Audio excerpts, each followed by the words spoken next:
नमस्कार दोस्तों, OCN network में आपका स्वागत।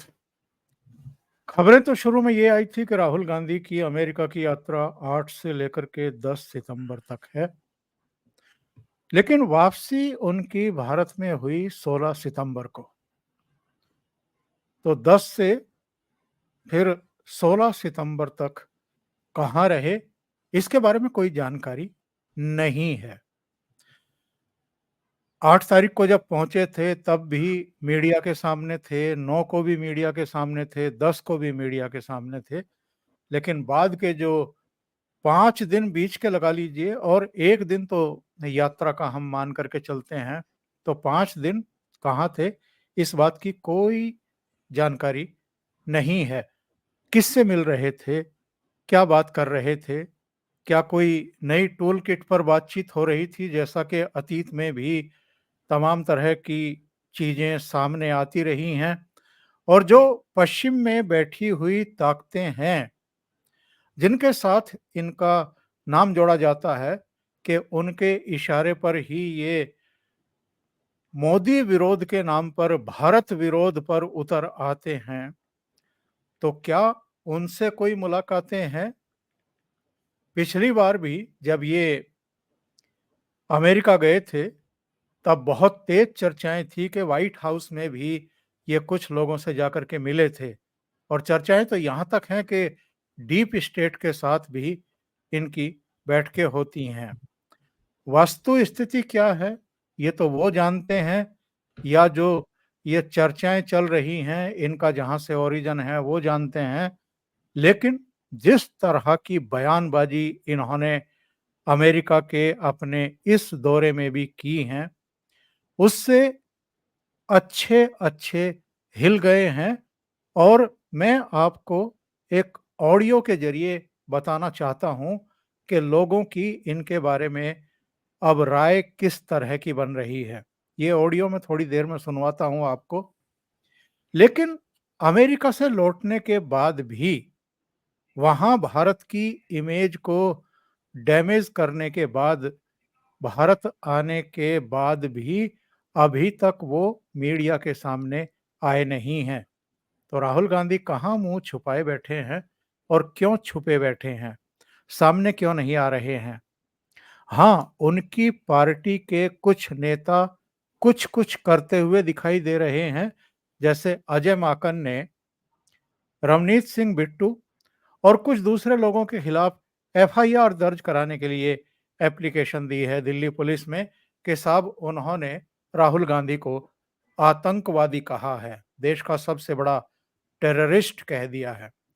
और मध्य प्रदेश से लेकर के दिल्ली तक और कुछ दूसरी जगहों पर यूथ कांग्रेस के लोगों ने कुछ धरने, प्रदर्शन, नारेबाजी भी की है कि साहब राहुल गांधी के बारे में इस तरह की बातें कैसे की जा सकती हैं। ये अलग बात है कि राहुल गांधी देश के प्रधानमंत्री के बारे में किस-किस तरह की लैंग्वेज का इस्तेमाल करते रहे और इनकी कांग्रेस के ही नेता प्रधानमंत्री नरेंद्र मोदी को कौन-कौन सी गालियों से नवाजते रहे हैं।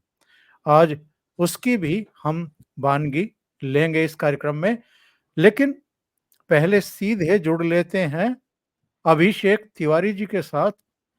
इस पर चर्चा करने के लिए वो हमारे साथ पटना से जुड़ रहे हैं। अभिषेक जी, बहुत स्वागत है आपका। नमस्कार। नमस्कार सर, आपके सभी दर्शकों को प्रणाम, नमस्कार, जय श्री राम। आपको बहुत-बहुत प्रणाम। इनके अमेरिका दौरे पर साजिद तरार, जो अमेरिकी पाकिस्तानी व्यवसायी हैं और जो भारत की तरक्की को लेकर के बहुत ही आशान्वित रहते हैं, कॉन्फिडेंट रहते हैं, भारत आते-जाते भी रहते हैं, सारी चीज़ों को बहुत नज़दीकी से ऑब्ज़र्व भी करते हैं और भारत के एक तरीके से बहुत बड़े ब्रांड एम्बेसडर बने हुए हैं पूरी दुनिया में भी, अमेरिका में भी।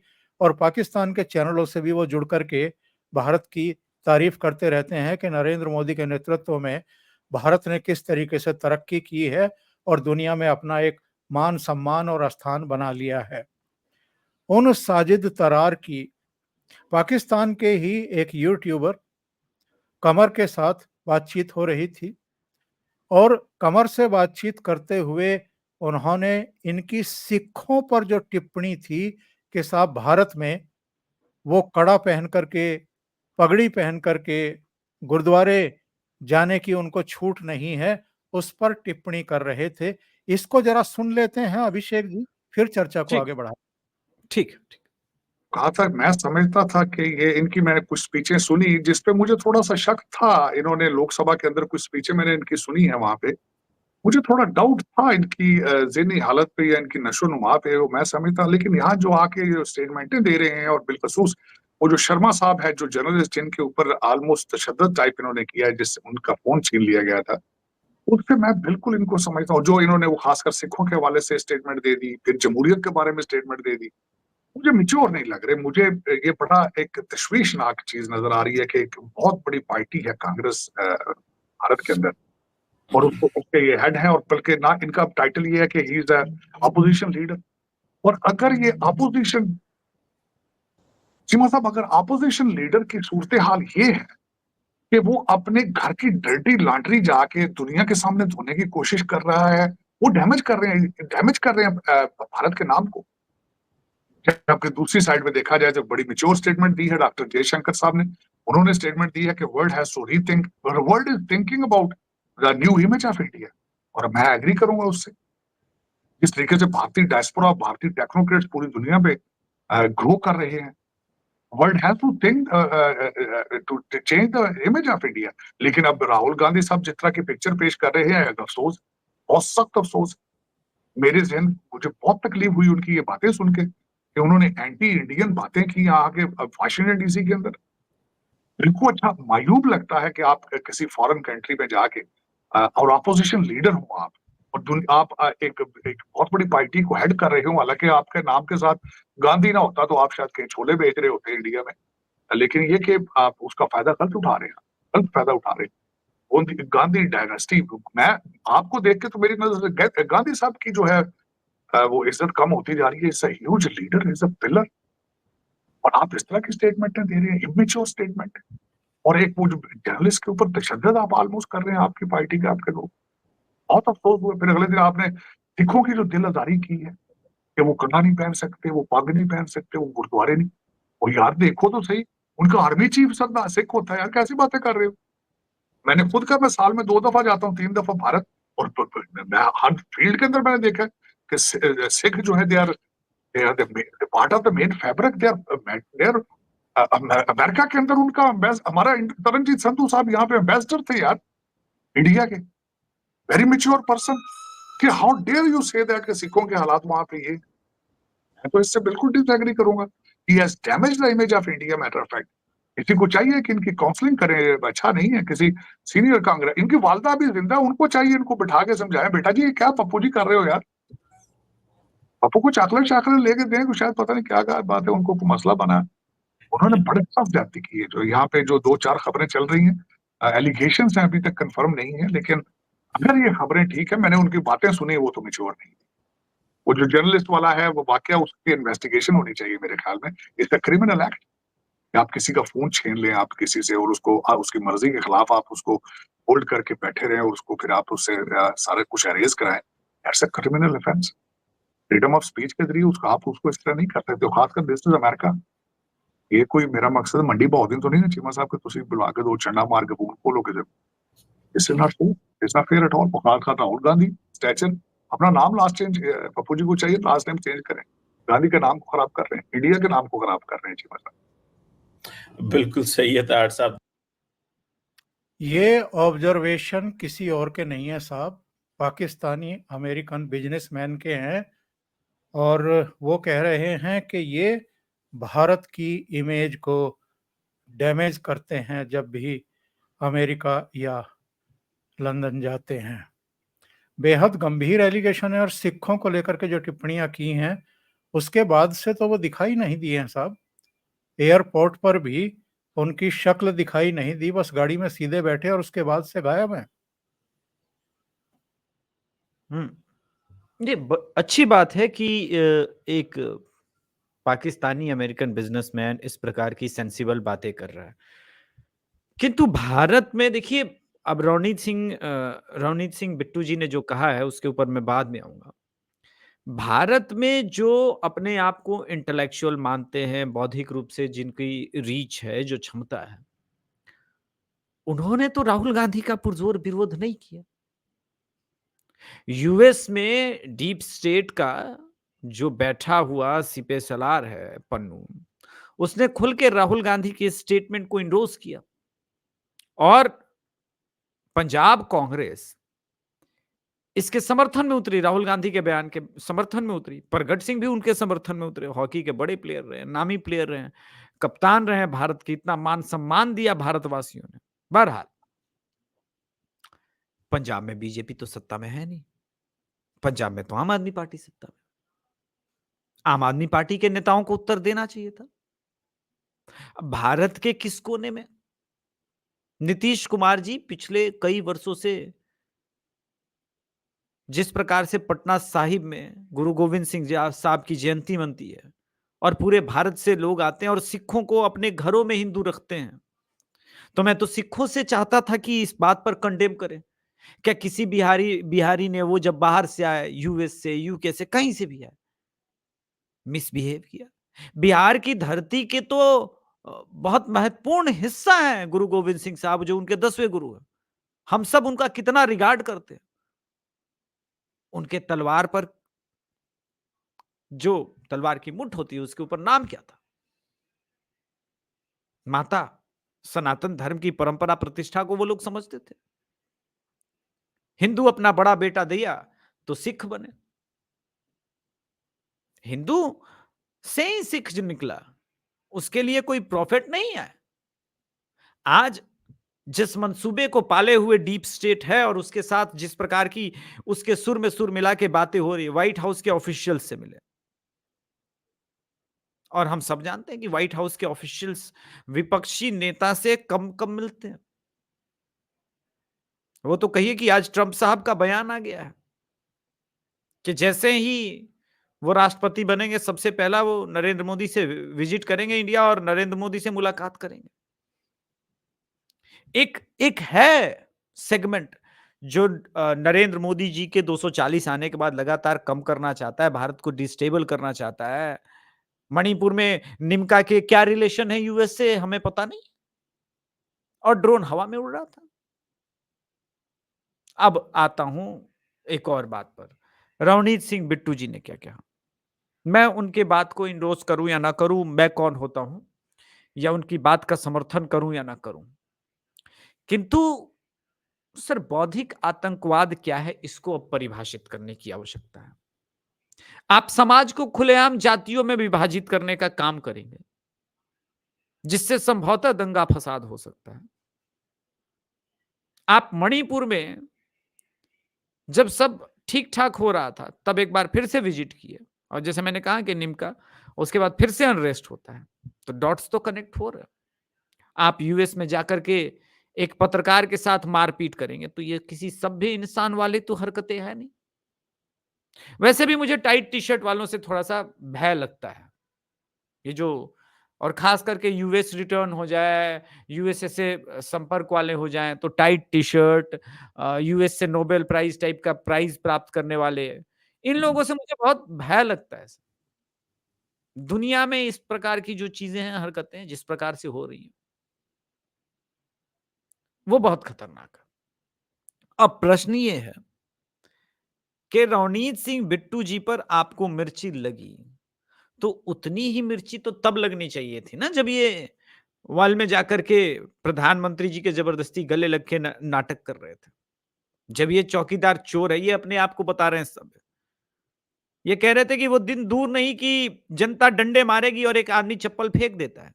सुनते हैं, इनके बयान कुछ हैं मेरे पास, वो सुन लेते हैं इन्होंने क्या-क्या कह रखा है प्रधानमंत्री नरेंद्र मोदी के बारे में। ये जो नरेंद्र मोदी अभी भाषण दे रहा है, मैं आपको बता रहा हूं, 6 महीने बाद, 7-8 महीने बाद ये घर से नहीं निकल पाएगा। हिंदुस्तान के युवा उसको ऐसा डंडा मारेंगे, इसको समझा देंगे। ने देखा, पता नहीं देखा या नहीं, वाराणसी में वो चप्पल मार दी किसी ने। अब आप इमेजिन कीजिए, चुनाव से पहले अगर कोई मारना भी जाता था, डरता, तो वो जो डर था वो गायब हो गया, खत्म हो गया।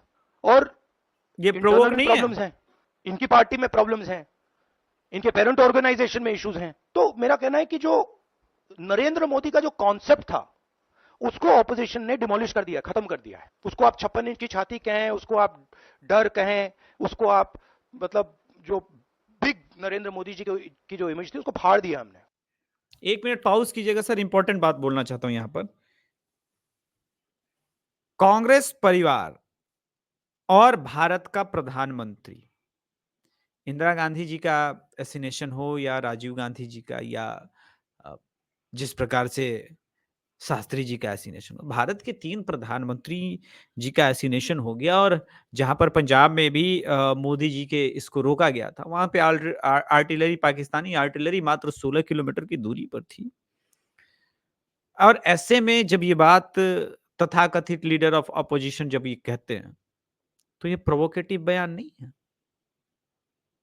लेकिन नरेंद्र मोदी जी से नफरत का यह आलम है कि इस देश में जो बौद्धिक आतंकवादी बैठे हुए हैं, ट्विटर पर बैठे हुए हैं, एक्स पे बैठे हुए हैं, वो जानबूझ करके इसको ट्रेंड कराए, किस प्रकार से इसको पॉपुलर किया, सोशल मीडिया पर जिस प्रकार से एम्पलीफाई किया जाता है, तो हमें वो भी तो दिख रहा है ना। तो रवनीत सिंह बिट्टू जी का बयान स्वाभाविक नहीं है, ये क्रोध में, आवेश में दिया गया एक बयान है। और ये बयान आएंगे, अभी और आएंगे इस प्रकार के। आप बीएनपी के नेताओं के साथ मिले, ठीक। अब जरा वो कांग्रेस का शासनकाल या उस समय के शासनकाल में जब भारत के अंदर मणिपुर, असम में अनरेस्ट हुआ था, किसको नहीं पता बांग्लादेश के बीएनपी के नेताओं का उसमें पूरा इन्वॉल्वमेंट था। बीएनपी के नेताओं के साथ यूरोप में क्या कर रहे थे आप? और खंडन नहीं किया इन्होंने, आज तक खंडन नहीं किया कि हम आप नहीं फोटोग्राफ है, खंडन क्या करेंगे? फोटोग्राफ है, क्या खंडन करेंगे? वो तो नरेंद्र मोदी जी ने ये जो रोहित शर्मा नाम है एक पत्रकार का, जो आज तक को वाले पत्रकार को जो पीट दिया गया, वो तो मोदी जी ने जब एड्रेस कर दिया तब जाकर के पाकिस्तान वो सैम पित्रोदा माने।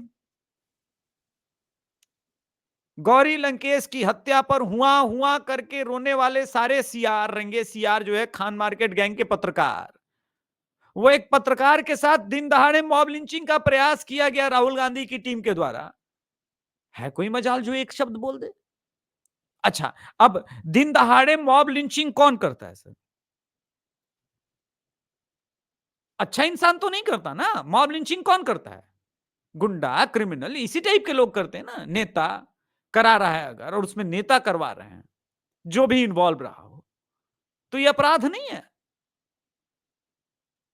वो भी विदेश की धरती पर आपने भारत का बड़ा नाम रोशन किया। तो आदमी क्रोध में, आवेश में आके इस प्रकार की बातें कर ही सकता है। नहीं, मैं आपको एक सीन दिखाता हूं अभिषेक जी, और दर्शक भी इसको ध्यान से देखें। रवनीत सिंह बिट्टू कोई एवे ही नहीं है, ऐरे गहरे परिवार से नहीं है। बेअंत सिंह इनके दादाजी थे, जो पंजाब के चीफ मिनिस्टर रहे, और 1995 में पंजाब सचिवालय में पार्किंग में जब वो गाड़ी में बैठ रहे थे एज चीफ मिनिस्टर, उनको आतंकवादियों ने उड़ा दिया था। तो ये उनके पोते हैं, बरसों तक उनकी तरह कांग्रेस में रहे हैं।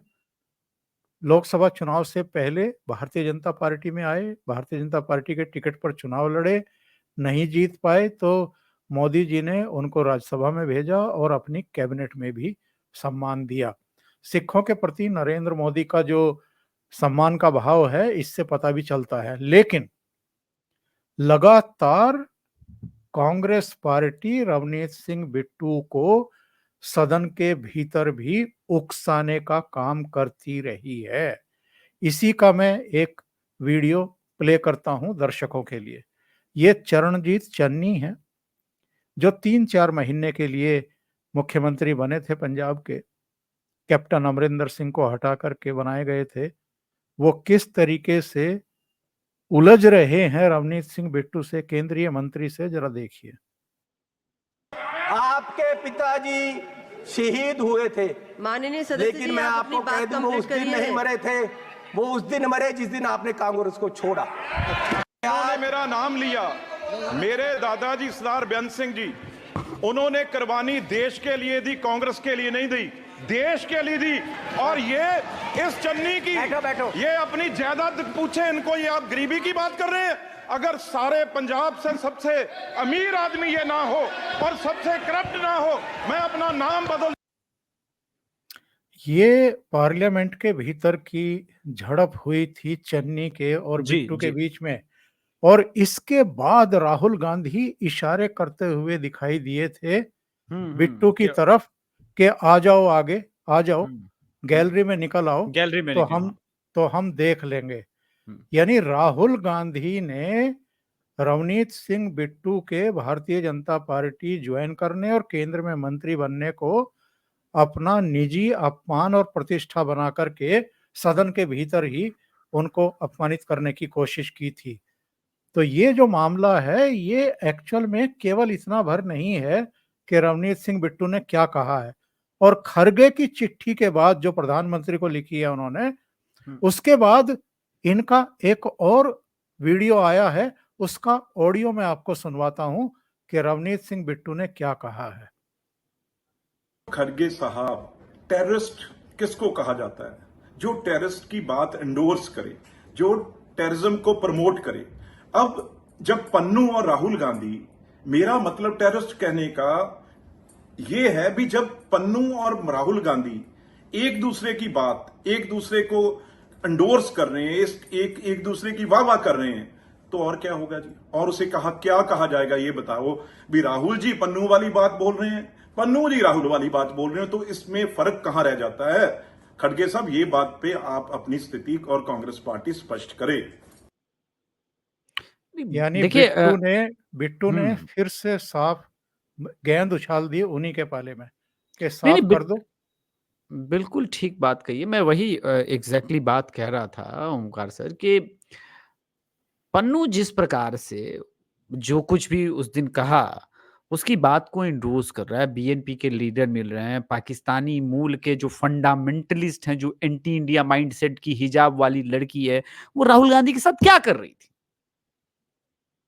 पाकिस्तानी इल्हान उमर के साथ चलिए, बिल्कुल नाम ये मैं नहीं लेना मुलाकात चाह रहा की। था इमरान उमर का, लेकिन देखिए एक बात ये कि कर क्या रही थी। मेरा मूल प्रश्न ये नहीं कि खड़ी थी क्या कर रही थी, वो क्यों खड़ी थी, क्यों मिल रही थी? भारत की भलाई की तो चर्चा हुई नहीं होगी, सरकार गिराने की चर्चा, सरकार कैसे उपद्रव करे, भारत के अंदर कैसे उपद्रव करे। अब आप देखिए इसको आप किस तरह की घटना से जुड़ेंगे? वंदे भारत पर पथराव के मामले में कांग्रेस नेता के भाई सहित 5 गिरफ्तार, 14 दिन की हिरासत पर भेजे गए। छत्तीसगढ़ के अंदर ये दुर्ग जिले में वंदे भारत पे पथराव किया गया। इसको आप कौन सी घटना देंगे? बहके हुए युवा, भटके हुए युवा, ये प्रोवोक किया जा रहा है। कल जन्मदिन था आदरणीय प्रधानमंत्री नरेंद्र मोदी जी का, और गाजीपुर के पास, हाँ, स्वतंत्रता सेनानी एक्सप्रेस को डिरेल करने का प्रयास किया गया, सीमेंट के बड़े बड़े गट्ठर रख के। ये लगातार जो एक सेट प्रैक्टिस चल रहा है, ये वही पेट्रोल छिड़क के आए थे, तभी तो बोल रहे हैं ना पूरे देश में किरोसिन छिड़का हुआ है। तो आप राहुल गांधी के बयान देखें, ये बयान, और देखिए कांग्रेस पार्टी हिंदू द्रोही है, ये तो एस्टैब्लिश फैक्ट है, लेकिन अब नरेंद्र मोदी जी से दूरी बनाते बनाते वो निसंदेह जिन प्रकार के तत्वों के साथ है, वो अराजक तत्व कौन है? ये जाकर के यूएस में कह रहे हैं मुस्लिम लीग सेकुलर है। 90% लोग ने उस वक्त था मद्रास प्रेसिडेंसी 1946 में, तो 90% मुसलमानों ने मद्रास प्रेसिडेंसी में पाकिस्तान के लिए वोट किया, मुस्लिम लीग के लिए वोट किया। तो मद्रास प्रेसिडेंसी से, केरल से, लक्षद्वीप से, तमिलनाडु से, कर्नाटका से कितने प्रतिशत मुसलमान पाकिस्तान के? आपको दिखता है कोई मद्रासी मूल का पाकिस्तानी मुसलमान आपको दिखता है पाकिस्तान में? कोई केरला मूल का दिखता है? अब वही तो मुस्लिम लीग अभी भी चल रहा है, उसके साथ ही अलायंस में। पाकिस्तान से जो मुस्लिम लीग के बहुत सारे नेता गए, लेकिन जो भारत के अंदर रह गए, वो संविधान की मूल प्रस्तावना और ये सब जब निर्माण हो रहा था तो उस वक्त भारत का हिस्सा बन गया। तभी तो ये मुस्लिम लीग हमेशा वह पाकिस्तान का कहता है कि लड़के लिया पाकिस्तान, हंस के लेंगे हिंदुस्तान। आप जिन तत्वों के साथ खड़े होते हैं, अब ये भी जरा देखा जाए। अफजल गुरु की बरखी पर ये जेएनयू में जब हंगामा हुआ था 2016 में, दौड़े दौड़े गए थे, कह रहे ऐसे कैसे पुलिस चल गई, ऐसे कैसे ये हो गया। आप जिन तत्वों को इंडोर्स कर रहे हैं, जैसे जैसे लोग, आपने इमरान मसूद को टिकट दिलवाया ना, ऑफिशियल स्टेटमेंट है, मोदी के टुकड़े टुकड़े कर दूंगा। यस, सुन लेते हैं क्या कहा था। मारने से डरता, मैं मारने से डरता, दोनों से नहीं डरता। और भाई ड्रामेबाजी करने को कोई कुछ कर ले, नरेंद्र मोदी से कौन लड़ेगा? लड़ेंगे जो ठोक के जवाब देना जाने साले को, मोदी को, मोदी के ठोक के। वो गुजरात समझ रहा 4% मुसलमान है गुजरात में, यहाँ 42% मुसलमान है, यहाँ गुजरात बना देगा, साले की गोटी काट देंगे छुट्टी छुट्टी। इस आदमी को राहुल गांधी ने ही टिकट दिया है और अब वो लोकसभा में बैठ रहा है। ये मैं वही प्रूव करना चाह रहा हूं। अभी 2 दिन पहले खबर आई, हाथरस के 4 आरोपी बरी हुए। वो जो मैडम आई हुई थी, जो कभी भाभी बन रही थी, कभी बहन बन रही थी, उन पर तो केस अलग से चल ही रहा है, वो पूरा षड्यंत्र करने का। लेकिन क्या उन 4 लड़कों से ये भाई बहन जाकर के माफी मांगेंगे? हाथरस केस में जबरदस्ती दोषी बना दिया। मोबाइल, सीसीटीवी कैमरा, ये दोनों सर्वेलेंस के हिसाब से, फुटेज के हिसाब से मैच करने के बाद न्यायालय में साबित हुआ कि इन 4 में से 2 लड़के तो वहां 100 किलोमीटर के रेडियस में नहीं थे।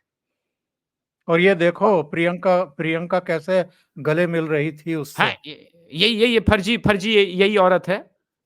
जी हाँ, ये एक्टिविस्ट है। अब इसके लिए माफी, ये क्या है? इसको मध्य प्रदेश से बुलाया गया था यहाँ पे। नहीं, बात ये नहीं है मध्य प्रदेश से बुलाया गया, ये तो सबको पता है, एक फर्जी एक्टिविस्ट थी। प्रश्न ये है कि ये प्रोवोकेशन के नाम पर समाज को बांट करके हिंदुओं को आपस में लड़ाने की जो लगातार, ये अब एक डेस्परेट, पहले एफर्ट हुआ करता था, अब आप देखेंगे ये एफर्ट जो है अब डेस्परेट एफर्ट में बदल गया ओमकार सर, कि किसी कीमत पर हिंदुओं के अंदर वैमनस्य फैलाओ, मुसलमान का तो वोट हमारा है, हम ऐसे ही जीतेंगे। राहुल गांधी का कोई सभ्य इंसान वाला भाषण थोड़े ना राहुल गांधी दे रहे हैं। देख लूंगा मोदी को, जूते मारेंगे मोदी को, डंडा मारेगा मोदी को, भाग जाएगा, डरता है। जिस प्रकार के भाषण है, जिस प्रकार का एटीट्यूड है, ये गुंडों वाली भाषा है। इमेज को फाड़ दिया है, इमेज को फाड़ दिया है, ऐसी तो भाषा का यूज करना। तो जिस प्रकार के बयान है, उस हिसाब से तो रवनीत सिंह बिट्टू जी का जो दूसरा स्टेटमेंट लगता है बिल्कुल सही है। अभिषेक जी, बहुत बहुत धन्यवाद जुड़ने के लिए, ओशियन नेटवर्क के लिए इतना समय निकालने के लिए और कई मुद्दों पर चर्चा करने के लिए। Thank you so much. धन्यवाद। जय श्री राम। जय श्री राम।